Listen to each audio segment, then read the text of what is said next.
I love Dave Ramsey. I do. I listen to his show every day while I work. I listen to all 3 hours of his podcast. I have read all of his books. I've gone to Financial Peace University, but I still don't take all his advice. I still don't do everything he says. And there are 3 things that he advises people to do that I'm just not gonna do. I'm going to share the 3 ways that we do not really follow Dave Ramsey. I know a lot of people have shared videos like this and they have a lot more ways that they don't necessarily follow him, but these are 3 that I just can't get on board with. Number 1, start an emergency fund of $1,000. I'm sorry, but that's too low. I'm not going to have just $1,000 for my entire family. Just not going to do it. So we do have a slightly bigger emergency fund as our starter emergency fund. We previously saved up our fully funded emergency fund that was kind of like 3 months, but because we're now paying off student loans, we're back down to a starter emergency fund, but it's still not $1,000 because that's just not much. $1,000 can be wiped out with 2 ER visits because we live in the US and our medical system sucks. So we have a $3,000 emergency fund. That is $1,000 per person in our household. I've actually thought about raising it to per person and animal, so I'm thinking about $5,000, but I haven't pulled the trigger on that because we haven't actually touched our $3,000 emergency fund in like 6 months. Actually, we've never touched an emergency fund except to pay off debt with it. Personally, I think that $1,000 per household member is much better. I know that a lot of people use that as a Dave Ramsey-ish item and they save up a little bit more. Some people are more comfortable with like $5,000 because that will cover a lot of real emergencies. But honestly, $1,000 makes me sweat. It makes me nervous. So I just wouldn't do that, especially with a child. So I personally have $3,000 and that's what is working for our family now.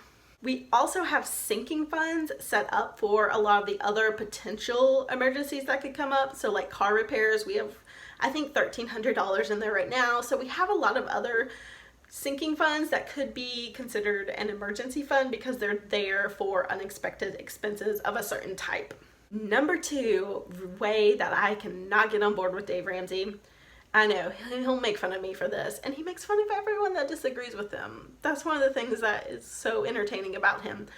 But I cannot get on board with not doing your 401k match. I know it's supposed to motivate you, but that's just insane. That is part of my compensation package. My company plans to pay me that money.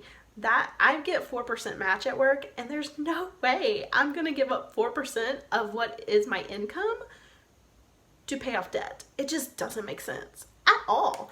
There's no way.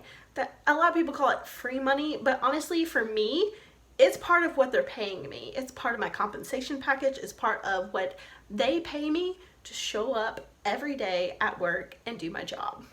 So no, I won't be following Dave Ramsey's advice, and we do contribute to our 401ks at work, both of us. We both get 401k matches and we both contribute to our 401ks at work.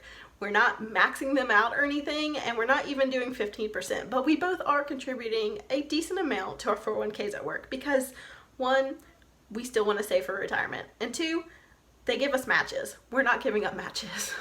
Number 3 way that I just can't get on board with Dave Ramsey, and this one's a little bit more flexible. I could potentially get on board with it, but for now, going on vacation while you're in debt, I'm still on board with. Life is short. You might die tomorrow. So might I. I want to go on my vacations. I want to travel. I want to go places with my family. I don't want to say no to certain once a year trips with people I love because I'm in debt. So I am still finding ways to travel. We have done an Alaska cruise very cheaply. We did a lot of travel hacking. We got credit card points. We actually have 2 Southwest tickets right now that we could use to fly pretty much anywhere in the US because of travel rewards with credit cards. And we have paid for our beach trip already before we're even going because we have saved up for it. And we did that while we were still paying off debt. I don't think it has to be one or the other, and I think that if you're paying off especially a big amount of debt, it helps to have a break. It helps. because it feels like such a long slog of paying off debt and denying yourself and depriving yourself and saying no and saying you can't go out and you can't do this and you can't do that. So giving yourself something that you really enjoy, if you enjoy vacations and travel like I do, it makes a difference. So I can't get on board with that, but I do try to keep trips frugal and as cheap as possible, and I pay with them with credit card points. Shh. Okay, so number 4, I still use credit cards. I have cut up my credit cards. I don't use them on a daily basis. I don't pay for stuff at the store, and I don't swipe, but I do have credit cards. And I do use the rewards for things that we want to do extra. So I get a lot of gift cards with the points, and I use my credit cards still to this day, even after cutting them up, to pay for our bills. I pay for our utility bill. I pay for any bill that I can pay with a credit card. I pay it and then just transfer the money over. This still keeps our credit going, and it lets us get points that we use for stuff that we wouldn't otherwise have. It's how I bought my printer that I just bought for my business that I otherwise would have agonized over whether or not I should have bought it. And it will help me eventually earn some money and pay for itself, but I would agonize about it because I'm still in debt. So I use the credit card points to get gift cards to pay instead. Awesome, right? In Dave Ramsey's world, not so awesome. Shouldn't have done it.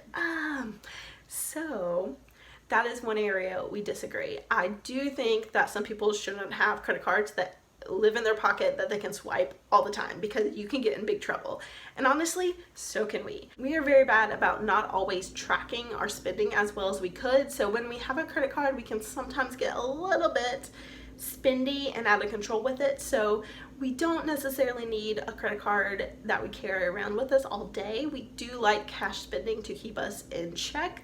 However, I do like credit cards, and I still think they have their place, and I think that we live in a economy that is built on credit, and it's hard to get around that. So I know Dave Ramsey disagrees, and he is way smarter than me, but we're doing what's right for us, and it's working. So those are the 4 ways that we just don't follow Dave Ramsey.